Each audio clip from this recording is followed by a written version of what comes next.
Muy buenos días, tengan todos ustedes y también los que nos visitan por primera vez, sean bienvenidos. El día de hoy vamos a continuar con esta serie que vamos en curso, que tiene que ver con el libro de los Hechos, la iglesia, su origen y su desarrollo. El tema que vamos a abordar el día de hoy lo he titulado Siervos o Señores. Siervos o Señores. Agárrense fuerte de sus asientos. Saquen la parabólica, vamos a recibir un mensaje del Señor que va a edificar nuestras vidas y bueno, va a ser de mucha edificación. Dicen por ahí que la única arma que dispara y produce vida es la palabra de Dios. Pero déjenme decirles algo, que me gustaría añadir algo, que también es el arma que puede condenar. Si uno no responde en obediencia o en arrepentimiento al mensaje de la palabra de Dios, o puede producir vida o también condenación. Esa es la realidad y es lo que la Biblia nos enseña. Siervos o señores. Hermanos, cuando nosotros leemos los evangelios, cada autor de cada uno de ellos busca, y así lo es, responde una pregunta. ¿Cuál es? ¿Quién es Jesús? De tal manera que cuando tú lees cada uno de estos evangelios, cada uno de ellos da una aportación a la respuesta a esta pregunta. ¿Quién es Jesús? Jesús es presentado como el Salvador, Jesús es presentado como el Mesías esperado, Jesús es presentado como el Hijo de Dios, Jesús es presentado también como el heredero al trono de Jacob o de Israel, de David, pero también Jesús es presentado como el Señor. Yo creo que la mayoría de los que estamos aquí entendemos qué significa el Señor, ¿no? ¿Qué significa este título? ¿Qué implicaciones tiene? Pero la realidad es de que a pesar de que sabemos qué es lo que significa, vivimos muy alejados de esa realidad. En los tiempos bíblicos, uno de los sistemas económicos del Imperio Romano era la esclavitud. Mientras más conquistaba terrenos el Imperio Romano, más esclavos adquirían. De tal manera que era una fuente de su economía, de su estructura económica. Pero los esclavos en los tiempos de Israel no tenían personalidad jurídica. Ellos de alguna manera no tenían derechos, tenían solamente obligaciones. Y la principal era satisfacer todas las demandas de su amo. En los tiempos bíblicos había una relación en el sentido de un esclavo tenía un señor. No podía existir un esclavo sin un señor y no podía haber un señor sin tener esclavos.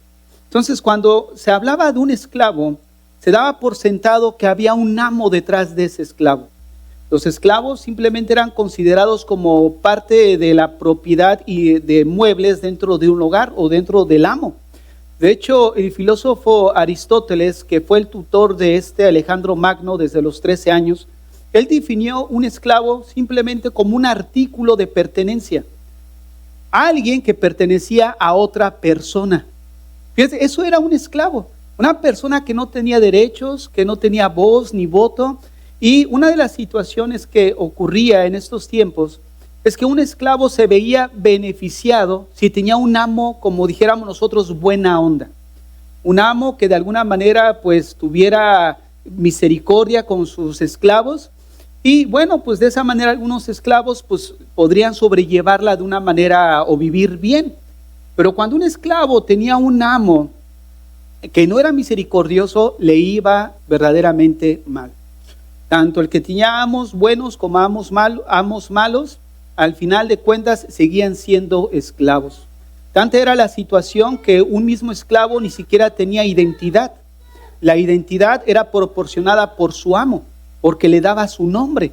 Entonces, un esclavo en los tiempos bíblicos, como podemos apreciar, era una persona que dependía totalmente de su amo. De tal manera que en los tiempos bíblicos había solamente dos extremos. O eras pobre o eras rico. Y en base a eso, muchos cuando hablamos de pobreza, no estamos hablando como el contexto en el que vivimos. Un pobre era una persona pauperamente pobre, mísera. De tal manera que muchos se daban como esclavos con tal de que el amo les proveyera un lugar donde vivir o incluso alimento. De tal manera que ya bajo la cobertura del amo pues se veían beneficiados. De hecho, nosotros tenemos una ilustración de esta idea en Mateo 6. Si vamos rápidamente ahí a Mateo capítulo 6, les voy a dar el texto. Mateo capítulo 6, verso 25. Vean lo que dice el texto, Mateo 6, 25. Por tanto os digo, no os afanéis por vuestra vida, qué habéis de comer o qué habéis de beber, ni por vuestro cuerpo, qué habéis de vestir. ¿No es la vida más que el alimento y el cuerpo más que el vestido? En esta imagen que acabamos de leer, Jesús tiene en mente la imagen de esclavo amo.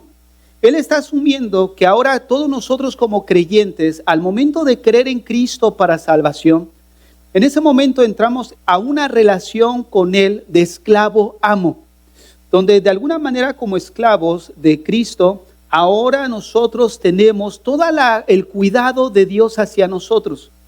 Tenemos una provisión de parte de Él, Él tiene cuidado de nosotros e incluso Él lo dice, no os afanéis, ni por qué vas a vestir, ni por qué vas a beber, ni dónde vivirás. No, ¿por qué? Porque vuestro Padre Celestial sabe que tenéis necesidad de todas estas cosas.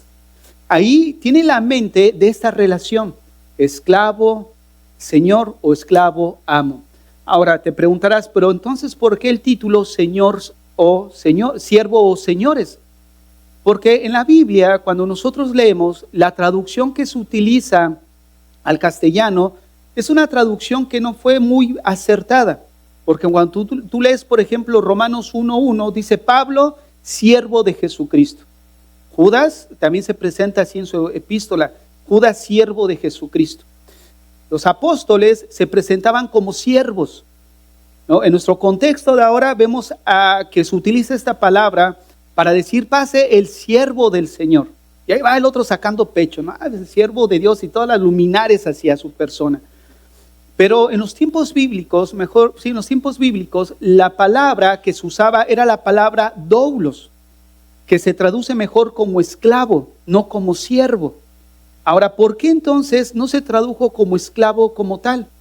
Bueno, hay algunos que piensan que la razón es porque cuando se empezó a imprimir la Biblia, en ese entonces estaba lo que era la comercialización de esclavos. No hablando de tiempos bíblicos, estamos hablando ya de tiempos posteriores. Y en esos tiempos era algo mal visto. Entonces, para no causar un impacto en ese sentido social, decidieron poner siervo. Es por eso cuando tú lees la Biblia dice siervo del Señor, pero en realidad debería de decir esclavos del Señor, porque esa es la traducción más correcta y eso nos ayuda a percibir de una manera más clara la relación en la que cada uno de nosotros hemos entrado. ¿Qué relación? Esclavo, Señor. Señor, esclavo. Ahora, cuando nosotros leemos Lucas 6:46, si lo pueden poner ahí en pantalla, Lucas 6:46, nos vamos a dar cuenta que Jesús tiene en mente esa imagen. Todos aquellos que hemos entrado o que deseamos tener una relación con Jesús, debemos de tener presente que la relación a la que entramos es una relación de esclavo-señor. Ahora, dice ahí el texto, ¿por qué me llaman Señor, Señor y no hacen lo que yo os digo? Observen otra vez, ¿por qué me llama Señor, Señor y no hacen lo que yo os digo? Recordemos que una de las prioridades de los esclavos era simplemente satisfacer las demandas de su amo. No tenía personalidad jurídica, no tenía derechos, simplemente estaba a la merced de su amo. Entonces, esa misma relación es la que Jesús está apuntando, en la que cada uno de nosotros hemos entrado a formar con Él. Si nosotros somos creyentes, en ese sentido, hemos entrado a una relación de esclavo-amo. Él es nuestro amo y déjenme decirles algo, nosotros somos sus esclavos. Entonces Jesús ahí está diciendo, ¿por qué me llamas Señor, Señor y no haces lo que yo os digo? En ese texto estamos viendo dos cosas básicamente. La primera, Jesús está reclamando obediencia a su autoridad. Porque la palabra Señor es un título que conlleva la idea de que Él es el dueño total y absoluto de todo lo que está poseyendo. ¿No? En este caso, en la cultura romana, el imperio romano, el amo era el dueño total y absoluto de todas sus posesiones. Pero al hablar de Jesús, estamos hablando que Él es el creador del universo. Por lo tanto, Él es el dueño total y absoluto de todo lo que existe a nuestro alrededor, incluyéndonos a nosotros. Entonces, cuando Él dice, ¿por qué me llamas Señor, Señor, y no haces lo que yo digo?, está apuntando y está reclamando en primer lugar obediencia a su señorío. Obediencia a su señorío. ¿Por qué? Porque el nombre Señor o el título Señor implica autoridad. Ahora quiero que observen algo en el texto. Ellos están reconociendo la autoridad del Señor. Pero una cosa es reconocer su autoridad, que no es suficiente si no hay subordinación, sujeción y obediencia a ese Señor. Por eso el Señor les está reclamando obediencia. Oye, si tú me llamas Señor, entonces, ¿dónde está mi obediencia? ¿Dónde está mi honra? ¿Dónde está esa sujeción hacia mi persona? Y en segundo lugar, lo que vemos en el texto es que el Señor está de alguna manera reprochando o está empujando hacia que ellos vieran su hipocresía religiosa. Una hipocresía religiosa. ¿Por qué razón? Porque no eran coherentes con su vida religiosa. Ellos decían, pero no hacían. Entonces, ¿qué es lo que está ocurriendo en el texto? Vemos que Jesús, en primer lugar, reclama obediencia a su autoridad y también, en un segundo término, está reprochando su hipocresía religiosa.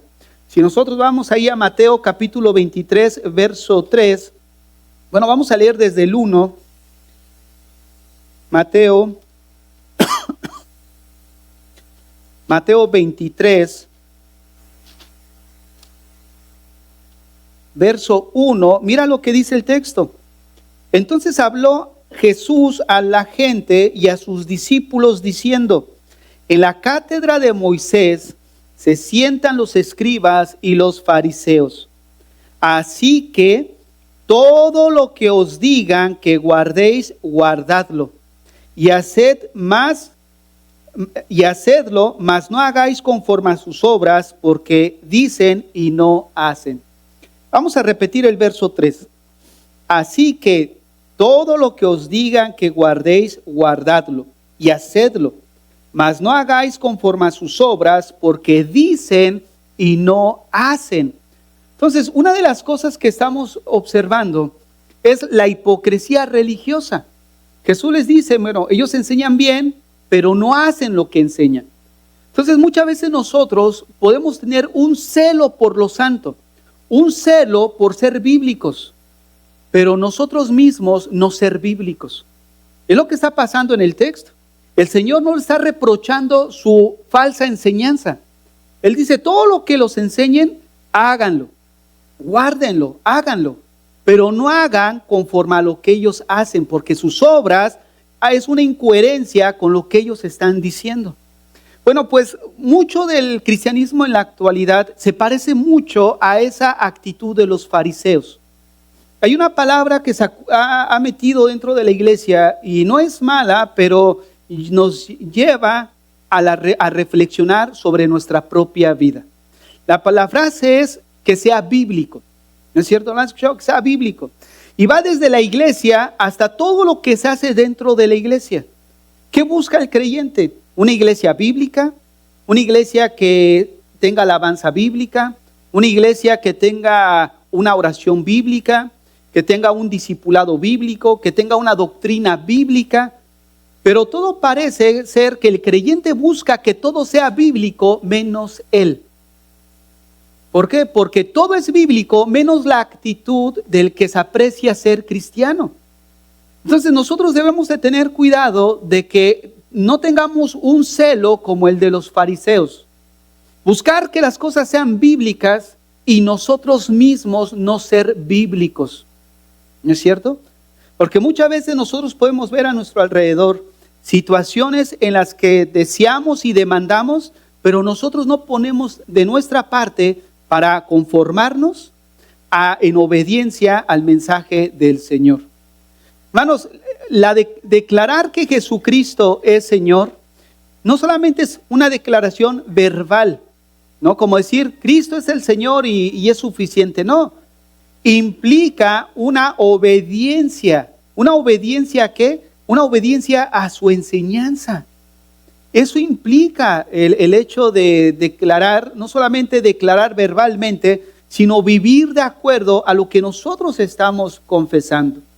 De hecho, en Romanos capítulo 10, verso 9, nosotros podemos observar que el texto de ahí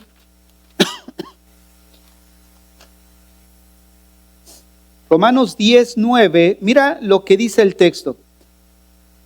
Que si confesares con tu boca que Jesús es el Señor y creyeres en tu corazón que Dios le levantó de los muertos, serás salvo. Algunos piensan que es suficiente solamente con decir Jesús es el Señor. Pero una declaración verbal no es nada si no va añadido a esa declaración una vida en sujeción a los mandamientos de Dios. La palabra que se utiliza ahí para decir creyeres es una palabra que en el momento se convierte en una confesión hacia una persona, en este caso nuestro Señor Jesucristo, pero que con el tiempo esa palabra deviene en nosotros una actitud de obediencia a Él. Entonces, la vida cristiana es entrar a una relación de esclavitud, Señor, donde nosotros, teniendo esa idea de que nosotros no tenemos derechos, en que nosotros no tenemos una identidad ni tampoco una personalidad jurídica, sino que todo lo recibimos de parte como beneficio de Cristo. Ahora nosotros somos lo que en Cristo ahora somos en una nueva criatura. Él nos provee de identidad como personas. Él nos provee una identidad también diferente a la que veníamos por causa del pecado. Entonces lo que estamos observando es que dentro de la iglesia hay dos actitudes que están matando al creyente en no ser bíblicos. Y es ahí donde nosotros debemos de apuntar. ¿Cuáles son estas dos cosas? El primero es un pensamiento de individualismo. El individualismo está matando la actitud bíblica que Dios espera de cada uno de nosotros. Ahora, cuando hablamos de individualismo, no solo me estoy refiriendo a una persona que se está apartando del resto de los demás. Cuando me estoy refiriendo a individualismo, me estoy refiriendo a una persona que es autónoma. Y esta palabra autónoma es una palabra compuesta por dos. Autos, que es uno mismo, y nomos, que significa ley. Básicamente significa o se refiere a una persona que establece su propia ley, que ha establecido su ley, que vive bajo su propia norma, no considerando ninguna ley externa a él. Entonces, ¿a qué apunta esto? Apunta a una actitud de independencia de Dios.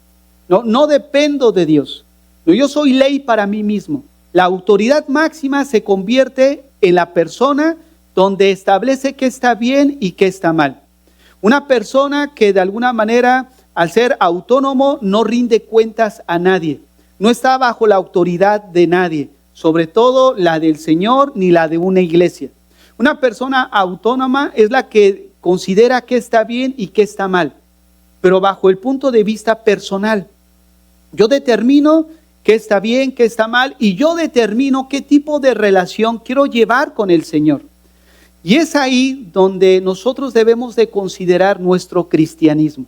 ¿Quién establece qué tipo de relación se lleva con el Señor? Nosotros seguramente, y es claro que no. El que establece qué tipo de relación se va a entablar con Dios es Cristo, no nosotros. Entonces, ¿por qué digo esto? Porque constantemente, de tiempo en tiempo, me llegan, ¿no?, cuando estoy hablando con alguien, y les voy a poner un ejemplo para hacerlo más claro. Hace algunos años, nosotros antes de estar en este lugar, estábamos en otro lugar que se ubicaba en la planta baja. Teníamos de vecinos una estética, y resulta que había un gran ventanal donde se podía ver hacia afuera. Y yo observé que venía un hermano que estaba en silla de ruedas. Yo dije, viene un hermano, ¿no? Y hace rato que no venía a la iglesia, pues fui a abrirle la puerta. Y le digo, hermano, ¿cómo está? No, bienvenido. Bien, hermano, gracias. Le digo, pásele. No, voy a la estética, me dice. Bueno, pues está bien, le digo, ¿y cuándo nos visita? No, pastor, usted ya sabe, ¿no? El Señor sabe qué tipo de relación. El Señor y yo sabemos cómo. ¿Siervos o señores? O sea, nosotros establecemos qué tipo de relación queremos llevar con el Señor. ¿Acaso nosotros podemos evaluar el tiempo y el día o los días que podamos tener comunión con Él a través de la palabra, a través de la oración o incluso el congregarnos? Hace un tiempo llamó, oye, no te he visto en la iglesia. Sí, pastor, bueno, es que, mire, yo lo respeto a usted, dice. Pero yo entiendo su filosofía, pero nosotros tenemos la nuestra. Y nosotros sabemos qué tanto. Eso como que me pone a mí a pensar, digo, o sea, ¿en qué momento de la historia pasó el creyente a ser de siervo a ser señor? Una persona individualista es aquella persona que incluso establece qué tipo de mensaje quiere escuchar. Selecciona sus mensajes. No, ese mensaje no me gusta, mejor escucho a tal predicador. ¿Por qué? Porque en este predicador sí me satisface. ¿Por qué? Porque es la persona al final la que empieza a establecer qué tipo de relación tiene con el Señor. Esta mañana estábamos en el estudio hablando de discípulos o cristianos. Discípulos o cristianos. Y decíamos que hay una gran diferencia entre el cristianismo contemporáneo al cristianismo bíblico. Y una de las cosas que podemos apreciar en la Biblia es que Jesús nunca invitó a nadie a volverse cristiano. Cualquiera que me escuche y no mira el contexto, me apedrea. Pero es la realidad. Jesús nunca invitó a nadie a hacerse cristiano. Él los invitó a ser discípulos. Dentro de los primeros 300 años, la palabra discípulo y la palabra cristiano eran sinónimos. Un discípulo era lo mismo que un cristiano. Pero en la actualidad necesitamos definir bien lo que es cristiano. Porque un cristiano es el católico, el mormón también considera ser cristiano, nosotros nos llamamos cristianos, el adúltero se llama cristiano. Yo les decía en la mañana que conocía a un grupo de personas que iban a asaltar un expendio de periódico. Y yo les preguntaba que si estaba todo seguro y toda la cosa, y ellos decían, no, ¿sabes qué? Estamos bien, ya nos encomendamos a San Juditas Tadeo. También son cristianos. Hermanos, es increíble cómo se ha devaluado el valor de lo que es ser cristiano.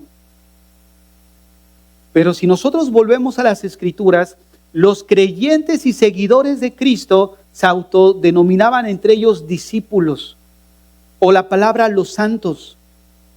Fueron la gente externa la que les llamó cristianos.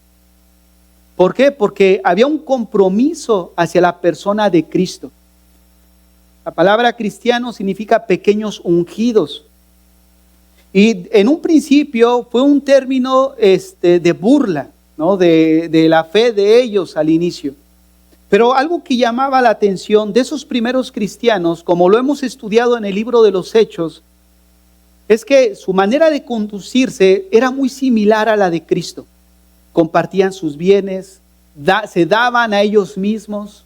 ¿No? Estudiábamos el caso de Bernabé, que teniendo una propiedad, se dio a sí mismo, dio lo que tenía, y vimos en el caso de Ananías y Zafira, cómo de alguna manera ellos buscaban con una mala intención el reconocimiento también de la gente, y eso los llevó a perder la vida.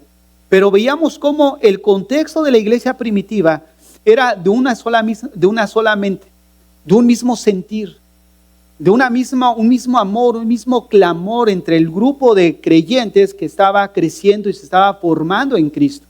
Se parecían a Cristo.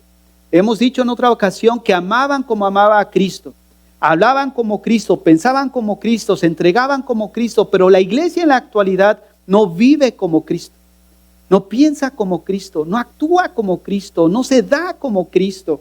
Entonces algo está pasando dentro de la iglesia que está llevando a los creyentes en la actualidad a hacer todo menos Cristo en ellos. a ser todo menos creyentes, pero quieren una iglesia bíblica, quieren alabanza bíblica, quieren doctrina bíblica, pero lo único que no son bíblicos son ellos. Y eso me lleva al segundo pensamiento, que de alguna manera está desviando a muchos creyentes a no ser bíblicos. Y esto es el pensamiento consumista. ¿Cuál es la mentalidad consumista? Una mentalidad consumista es aquella que le da el valor a las cosas de acuerdo a la satisfacción que encuentre de ellas. Por ejemplo, no sé si han visto a muchas personas que son compradores impulsivos. No lo necesitan, pero como encuentran satisfacción, entonces lo adquieren. ¿Por qué? Porque en base al valor que las cosas generan a mí en satisfacción, es lo que yo le doy valor a esas cosas. Hay muchas personas que con esa mentalidad se introducen a la iglesia y la ven como una proveedora de servicios. Nosotros generalmente decimos, no, pues vamos al servicio. Pero en el contexto de que venimos a servirnos unos a otros, ¿no? A darnos unos a otros, a ministrar unos a otros. Pero hay personas que consideran que la iglesia es una proveedora de servicios. Yo recuerdo que hace unos años atrás, una hermana trajo a otra persona y dijo, pastor, fíjese que fulanita quiere congregarse y estábamos aquí. Es una mujer sola y ¿qué cree? Que se necesita cambiarse ahorita en junio. ¿Se acuerdan? Ven que en junio, julio hacen los cambios, ¿no? Pues, y está sola, dice. ¿Podríamos apoyar? Yo dije, vamos a apoyarla. Dije, ¿no? Pues total, vive sola, no tiene nada. No, pregunta a mi hermano y a hermano Werner cuando fuimos. Hermanos, era un segundo piso. Y eran esas escaleras de caracol, pero así bien cerradas. Y cuando entramos, era mujer sola, pero tenía lleno. Y luego para bajarlo. Y luego para irlo a llevar. Y por ahí Uri me dijo, ¿los acompaño? No, pues somos 3. Nosotros podemos. Y cuando le llamo, ¿y sabes qué? Ve, no, ya me ocupé, dice. La fuimos a dejar a donde se cambió. Un edificio de 3 pisos creo que era, y aparte sin elevador. Y no había ni entrada enfrente de su casa. Había que caminar una buena cantidad de metros. ¿Y qué ocurrió? Dejó de venir. Hace unos viernes atrás entró una parejita. No sé, los que vienen los viernes a lo mejor lo vieron.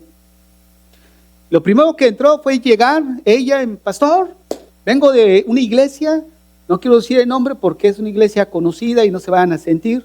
Vengo de tal iglesia y piensan que porque vienen de tal iglesia y tienen tal pastor, ya, pues vamos a, no, llega, soy de tal iglesia, ¿no? Y dije, bueno, pues no hay problema. ¿Y sabes qué? Lo primero que me dijo, me quiero casarme. ¿Qué hacemos para casarnos?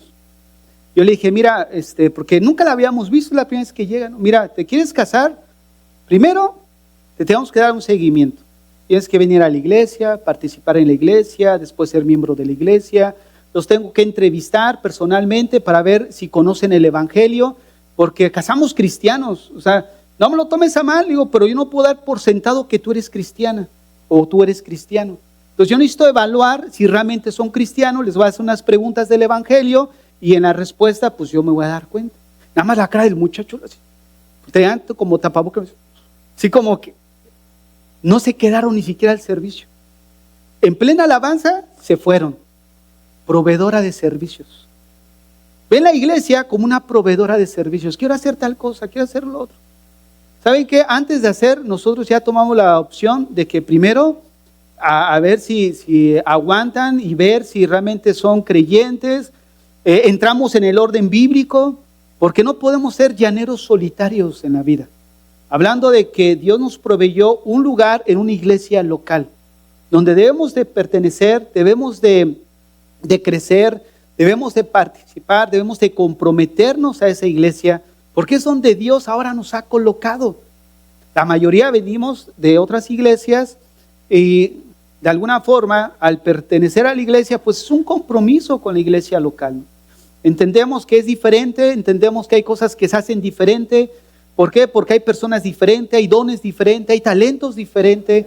No podemos esperar lo mismo. Lo que Dios nos proveyó aquí, lo que yo puedo dar a enseñar. Un día llegó una persona, y un viernes precisamente, Y esa vez yo venía como de mezclilla. Y dice, no, busca al pastor. Y yo estaba por ahí sentado y, es él. Llegó la persona, sin mentirles, no dijo nada. Nada más me miró de arriba abajo, se dio la vuelta y con las mismas se salió. Yo dije, bueno, pues está bien, ¿no? Es lo que Dios proveyó para el lugar. Bueno, nosotros necesitamos cambiar nuestra mentalidad. Una mentalidad de consumismo, donde al final lo único que yace detrás de la mentalidad del individualismo y del consumismo es ver qué me puede dar la iglesia. ¿Qué me puede dar la iglesia? Si hay una alabanza que me gusta, está bien. Si no está bien, pues me voy a otra iglesia. ¿Por qué? Porque está la mentalidad del consumismo. Miren, nosotros para ubicar una iglesia, no debe mejor dicho, quiero plantear bien la pregunta. ¿Cuáles son las características que tú verías en una iglesia para asistir o para cambiarte? A lo mejor que es una estructura ya sólida, ¿no? Un ministerio ya que con los años ha crecido, ha madurado todos los servidores. A lo mejor una estructura hablando en lo físico más amplia, con un espacio más amplio, un grupo musical que parezca una orquesta, ¿no? Un predicador que sea un showman, que me entretenga, que me haga sentir bien, ¿no? Que sea un teólogo reconocido. O sea, ¿qué buscamos de una iglesia?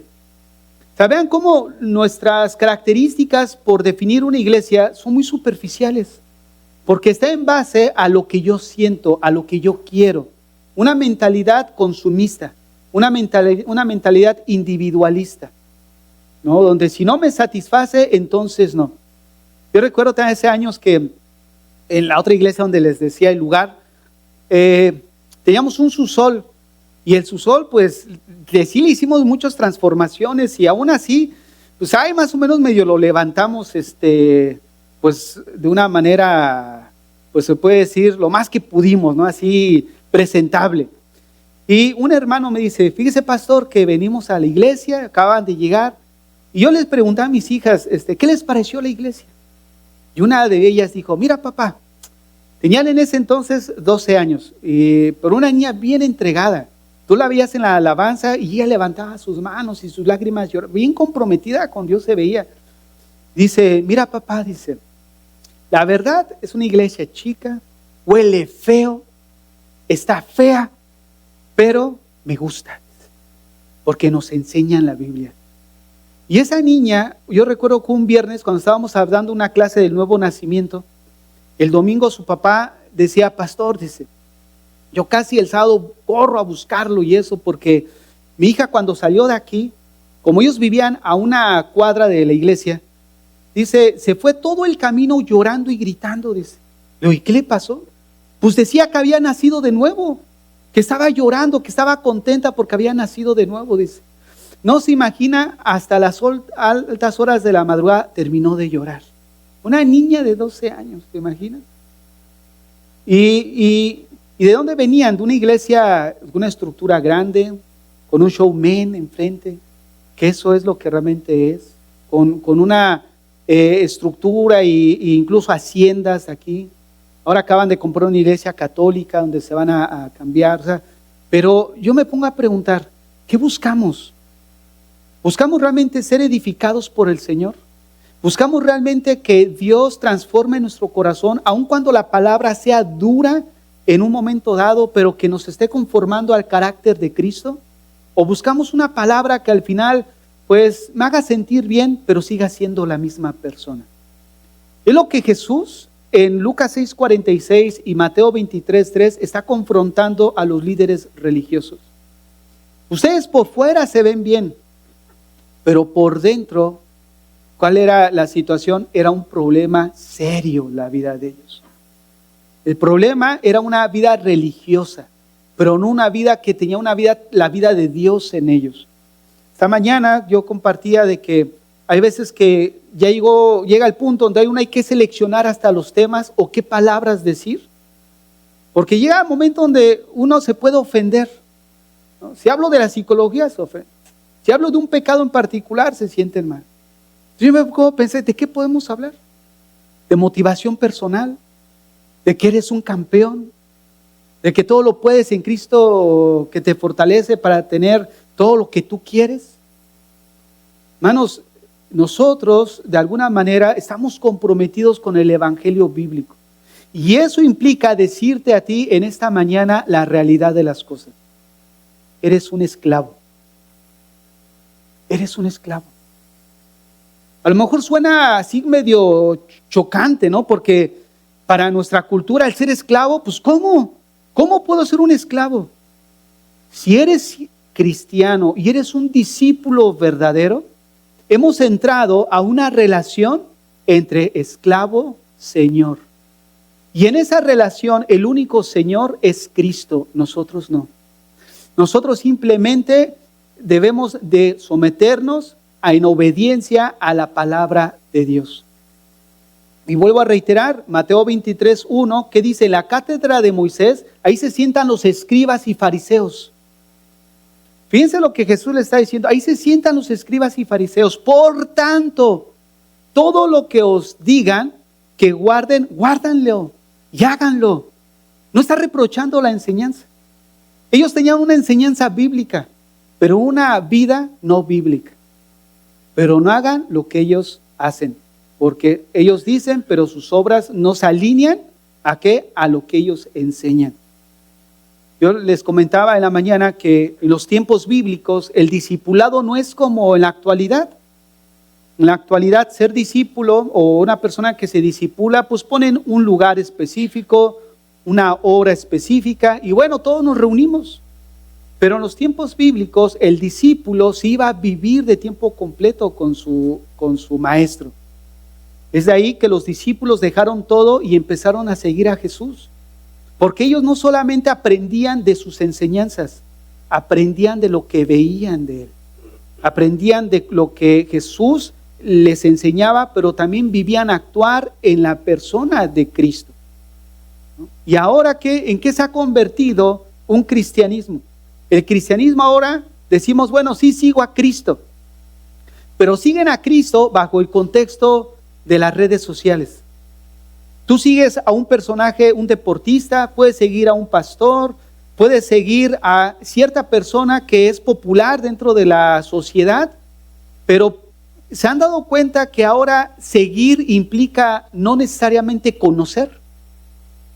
Porque ¿cuántos siguen a alguien? O sea, por ejemplo, ¿sabes que los jóvenes? Sigo a Cristiano Ronaldo, pero él no te conoce. Sigo al pastor fulanito, pero él no te conoce. Y pensamos que ahora seguir tiene esa implicación. Sigo a Cristo, pero bajo el contexto de, bueno, sirvo a Cristo, pero pues sí, sé quién es, ¿no? Pero hay una relación personal con Él.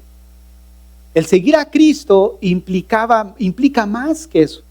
Y seguir a Cristo implica conocer de una manera relacional, personal, ¿no? Donde conozco a Cristo y en ese conocimiento de la persona de Cristo a través de su palabra, voy siendo transformado, voy siendo cambiado dentro de mí para que se vuelva una metamorfosis dentro de mí y ahora la vida que llevaba antes es una vida transformada.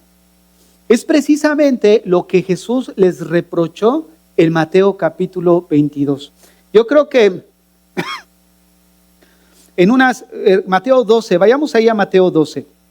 Yo creo que esto lo había mencionado ya algún tiempo, pero quiero tocarlo otra vez porque es una parte de las Escrituras que nos va a poner en contexto de lo que ahorita estamos hablando. Es Mateo 12, 43. Mateo 12, 43. Dice así el texto. Cuando el espíritu inmundo sale del hombre, anda por lugares secos, buscando reposo y no lo halla. Entonces dice, volveré a mi casa de donde salí. Y cuando llega, la halla desocupada, barrida y adornada. Entonces va y toma consigo a otros 7 espíritus peores que él. Y entrados moran allí, y el postrer estado de aquel hombre viene a ser peor que el primero. Así también acontecerá a esta mala generación. Lamentablemente este texto es tomado como la base para echar fuera demonios o para hacer un estudio de demoniología en el sentido de una guerra espiritual, cómo operan.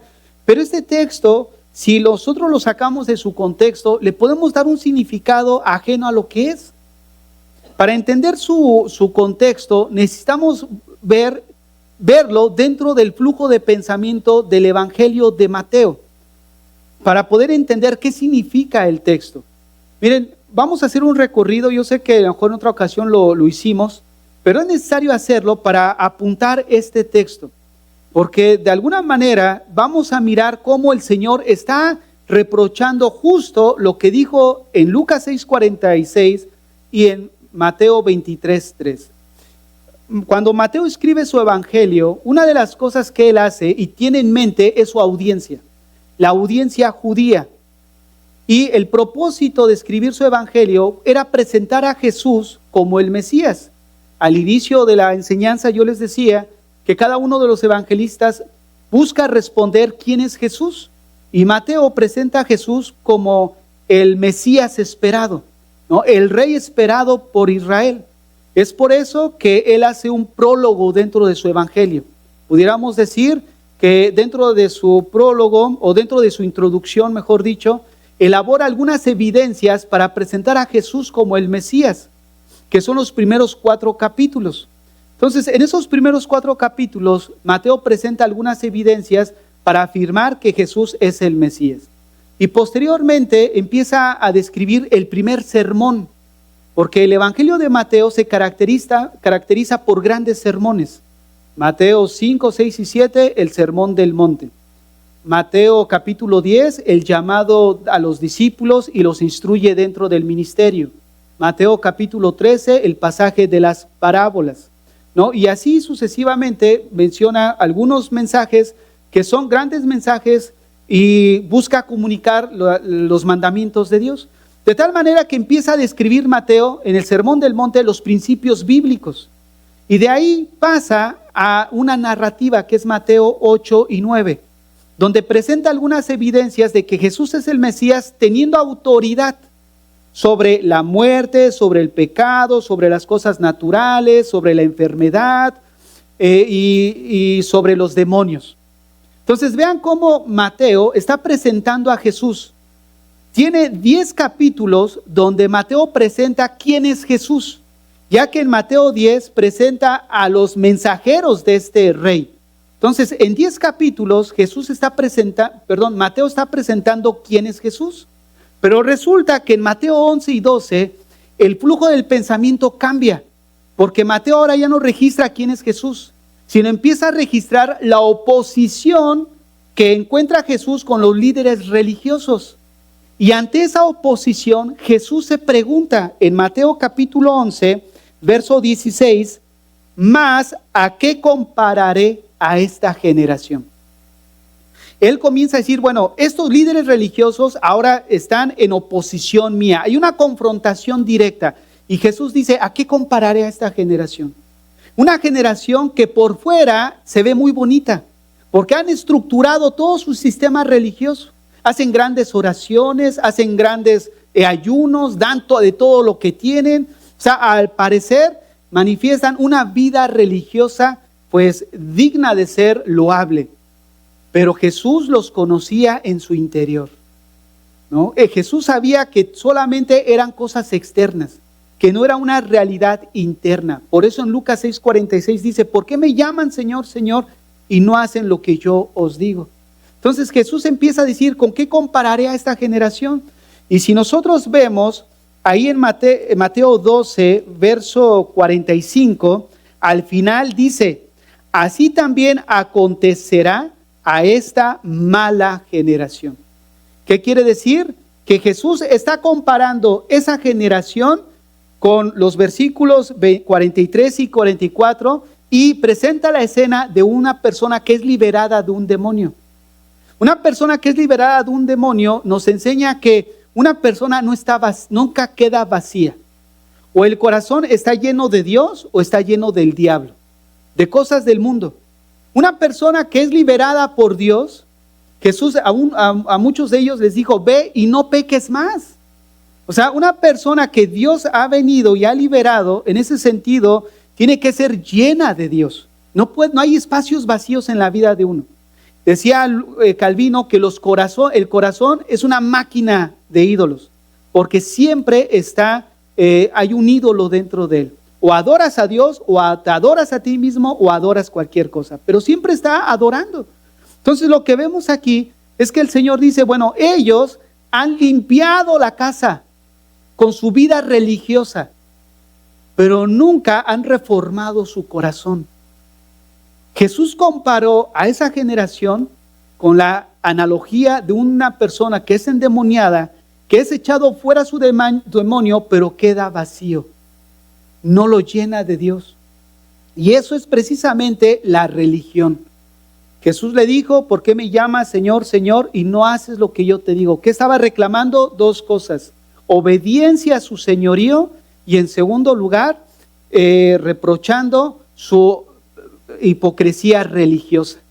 Ellos decían, pero no hacían, ¿no? Mateo 23:3. Entonces, una de las cosas que nosotros debemos de considerar en nuestro corazón es, ¿dónde está parada tu cristianismo? ¿Dónde estás parado como cristiano?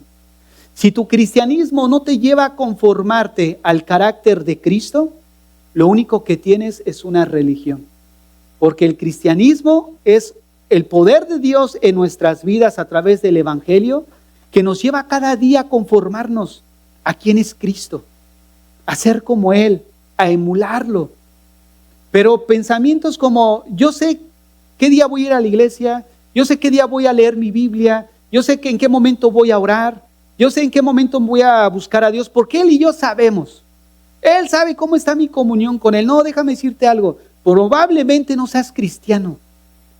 ¿Por qué? Porque no puedes tú ser cristiano y ser señor de ti mismo. No puedes. No puedes autodefinirte cristiano y no vivir en obediencia y sujeción al señorío de Cristo. No hay más que dos caminos: o eres siervo o eres señor, entre comillas, porque al final nadie es señor más que Cristo. Hay quienes piensan que son señores, pero no son señores. Una persona nunca deja de ser esclava. Desde que nacemos somos esclavos. O eres esclavo de Dios o eres esclavo del pecado. Esto es como en los tiempos que les hablaba de tiempos bíblicos, de la estructura de esclavos. Hay personas que vivieron en ese entonces que nunca experimentaron la libertad. Desde que nacieron esclavos y vivieron toda su vida siendo esclavos. Porque un amo que hubiera comprado esclavos, y esos esclavos al tener hijos, los hijos no encontraban su libertad. Esos hijos nacían bajo el yugo de la esclavitud, porque ahora eran pertenencia del amo. Entonces había gente que nunca experimentó la libertad. Y déjame decirte algo, así es la vida. La vida nunca experimentas realmente una libertad. O eres esclavo del pecado o eres esclavo de Dios. No hay más que dos. Jesucristo mismo lo dijo en Juan 8. Ustedes son hijos de vuestro padre el diablo. ¿Por qué? Fíjate qué palabras tan duras, ¿no? ¿Se imaginan a un Juan el Bautista predicando en la actualidad? Nadie se congregaría en ese lugar. Pero esas palabras que Jesús menciona en Juan son duras, pero describen una realidad. Personas que se autoperciben creyentes, pero en realidad no lo son. Ahora, ¿por qué decimos esto? Porque el propósito es que cada uno de nosotros examinemos nuestro corazón.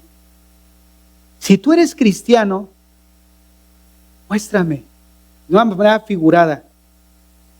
¿Por qué dices que eres cristiano? Fue lo que Santiago dijo. Yo tengo fe. No, yo te voy a mostrar mi fe por mis obras. Yo amo a mi esposa. Yo cuido a mi esposa. Yo cuido a mis hijos. Doy buen testimonio. No digo tal cosa. Eso era. Amo al prójimo. Amo aquello.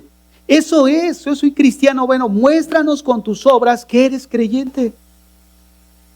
Nosotros nos vamos entre semana a nuestro trabajo, a nuestros hogares, a actividades que tenemos personalmente. Pero ¿qué tanto de Cristo ven esas personas que están alrededor de nosotros? Ese es el punto principal, ¿no?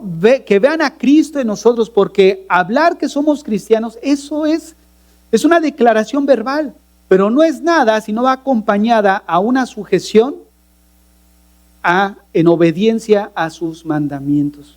Esta mañana hablábamos de algunas características de lo que implica ser discípulo. Un discípulo ama, un discípulo obedece. De hecho, una de las primeras características que la Biblia menciona de todo creyente es su obediencia. Primera de Juan, capítulo 2, verso 3. Y en esto sabemos que nosotros le conocemos. En esto sabemos que nosotros le conocemos. ¿Cómo? Si guardamos sus mandamientos. Si guardamos, ¿cómo se traduce eso? Obediencia. Ahora, es aquí donde nosotros debemos de tener cuidado, porque la obediencia es el resultado de la obra de Dios en nosotros. Entonces, una persona probablemente diga, bueno, yo estoy obedeciendo porque he dejado ciertas cosas y estoy ahí, pero déjame decirte algo. Dios ha cambiado realmente tu corazón, tu manera de pensar, porque eso es precisamente la actitud farisaica que Jesús reprochó. ¿No es cierto? Ustedes hacen, pero al final ese hacer no implicaba realmente una imagen de Cristo en la vida de ellos, porque dentro de su corazón estaba lleno de veneno. No, yo no asesino. Yo soy inocente porque no me he echado a nadie. He tenido las ganas, pero no me he echado a nadie, decían los fariseos. ¿Y qué le dice Jesús? Bueno, a lo mejor no lo has hecho externamente, pero ese odio y ese rencor que hay en tu corazón te constituye en un asesino. ¿Por qué?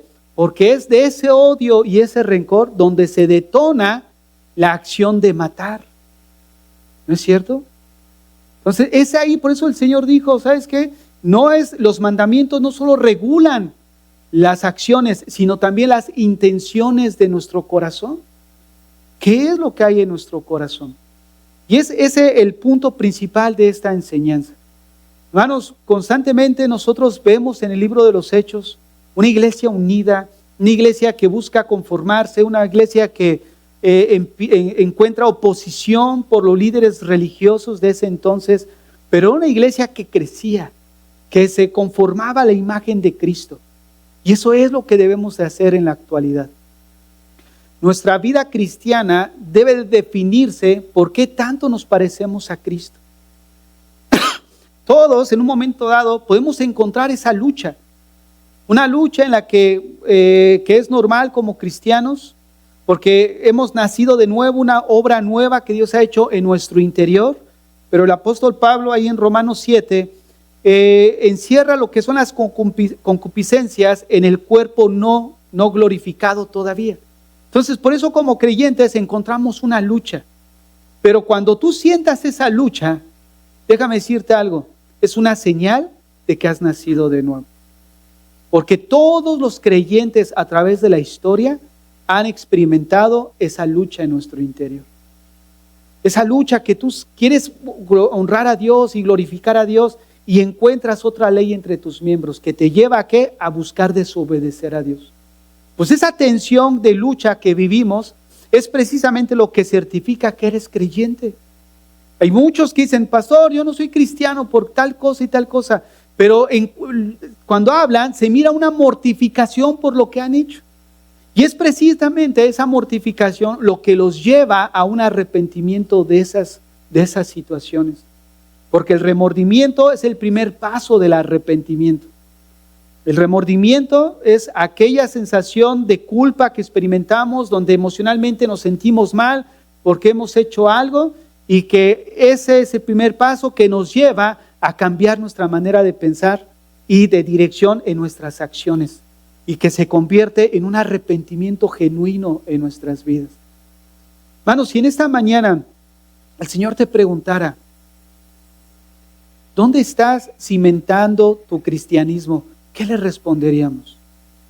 Si Él te dijera, ¿eres cristiano genuino? ¿Qué le responderíamos al Señor? Hermanos, ¿dónde está nuestro corazón? ¿Dónde está nuestra vida? ¿Qué buscamos en la iglesia?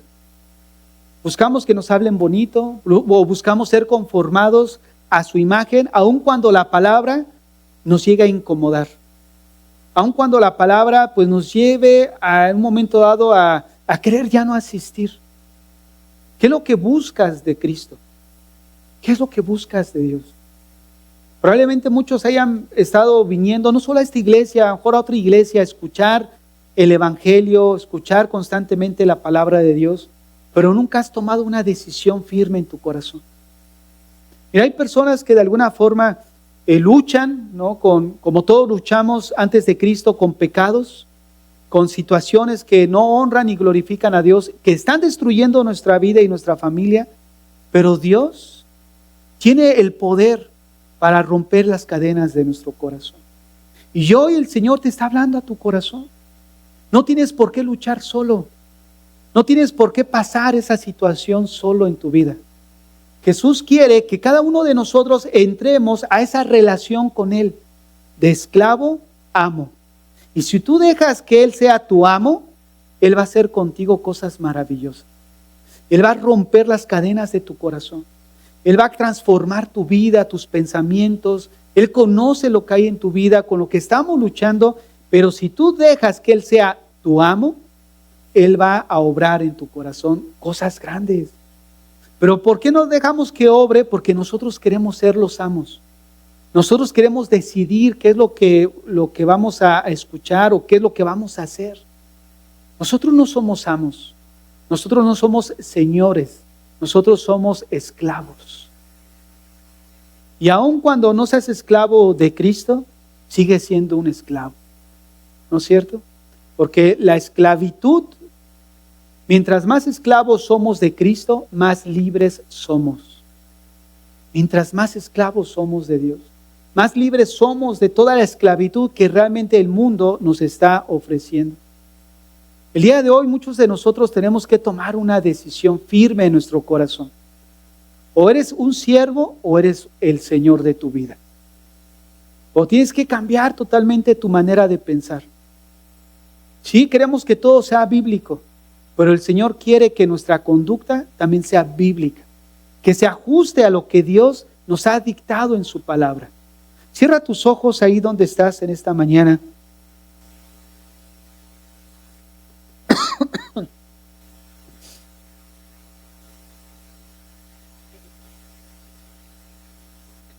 Así con tus ojos cerrados.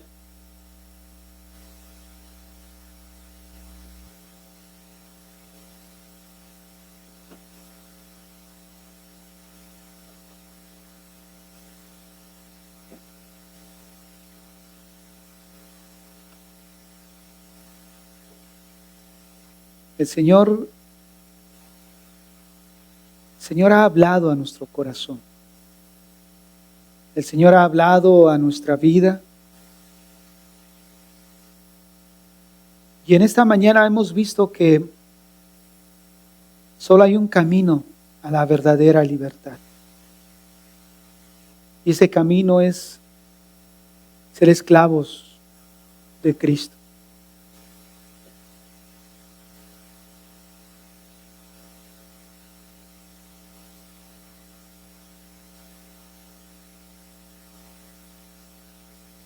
Hoy es el momento en el que como cristiano tienes que tomar una decisión. Como cristiano tienes que tomar una decisión en tu vida, en tu corazón.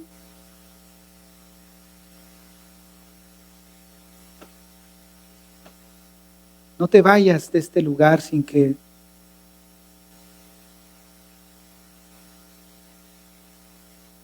cambies tu manera de pensar respecto a tu relación con Cristo.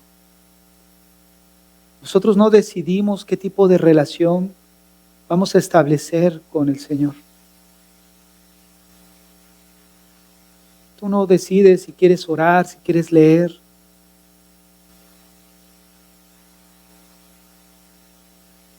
no decide si solo Él va a estar ahí los fines de semana o Él va a estar ahí en tiempos de dificultad. Él quiere estar ahí todos los días de tu vida. De hecho, cada día nos espera a través de su palabra, a través de la oración. Cada día Él nos espera para tener un momento de comunión con Él, de consagración.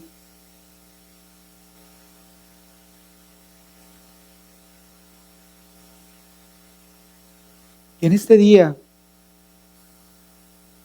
medita en tu corazón, reflexiona. Esa vida cristiana que has llevado hasta el día de hoy. ¿Qué tanto refleja a Cristo en tu vida? ¿Cómo estás el día de hoy? Hoy el Señor quiere lavarte, quiere limpiarte. Hoy el Señor quiere restaurar tu corazón. Quiere decirte que Él no es un mal amo. Quiere decirte que como amo, Él tiene cuidado de ti. Cuida de tu familia, cuida de tus bienes, cuida de la provisión diaria.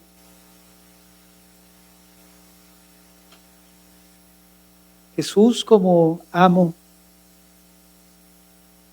es un buen amo.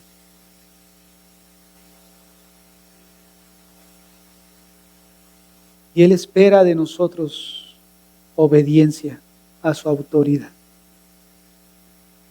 Nosotros no somos señores, nosotros somos esclavos. Señor, en esta mañana aquí está nuestra vida, oh Dios. Como cristianos muchas veces se nos olvida cuál es nuestra posición, Señor. Como cristianos muchas veces se nos olvida que nosotros somos esclavos, Señor. Como cristianos se nos olvida que aquí el que manda en esta relación eres tú. Que tú eres el Señor, que tú estableces qué tipo de relación has establecido para nosotros, Señor. Aquí estamos delante de ti, Padre, en esta mañana y te pedimos perdón, Padre, porque muchas veces vivimos, Señor, sabiendo que tú eres Señor, pero en la práctica no reflejamos esa sujeción a esa autoridad. Perdónanos, Señor. Limpia nuestro pensamiento, limpia nuestro corazón. Danos un corazón, Señor, que sea entendido, que busque cada día, Señor, tu persona, que busque esa comunión íntima contigo, Señor. Padre, queremos ser creyentes que honren tu nombre. Danos un corazón que te ame. Danos un corazón, Señor, que cada día, Señor, anhele honrarte con nuestros pensamientos, con lo que vemos, con lo que hablamos, en cómo nos conducimos. Que cada día, Señor, de nuestra vida, de nuestro corazón, Señor, tengamos la actitud correcta, la intención, la motivación, Señor, por hacer las cosas. Padre, en esta mañana estamos aquí delante de ti desnudos, Señor. Si tú no obras a favor de nosotros, Padre, seríamos los más dignos de conmiseración de todo el mundo, Padre. Pero ahora a través de la persona de Cristo nos has perdonado, nos has lavado. Y ahora eres nuestro Señor y amo, que tiene cuidado de nosotros y que ahora nos dices, no os afanéis. Señor, gracias. Gracias por todas las bondades y maravillas que experimentamos diariamente de tu parte, Señor. Te ruego que tú bendigas la vida de cada hermano que está aquí, Señor. Que tú bendigas su vida, que tú bendigas su matrimonio, sus familias. Que tú bendigas aún a los que están solteros, que están solos. Tú bendícelos, Señor. Te rogamos que tú sigas fortaleciendo su vida espiritual. Sabemos que tú les das a cada uno conforme a sus necesidades. Señor, te rogamos que tú sigas obrando y fortaleciendo la vida de mis hermanos, Padre. Señor, que sigan en este mundo, Señor, con un corazón, con ese fuego en su vida, Señor, por continuar, Padre, aún por más difícil que vean la lucha. Aun cuando quieran tirar la toalla, Señor, que tú los fortalezcas, Señor. Que tú les recuerdes quiénes somos ahora en Cristo. Fortalece la vida de mis hermanos, Señor, los encomiendo a tu gracia, rogándote que tú les bendigas grandemente en su vida espiritual, Señor. En Cristo Jesús. Amén y amén.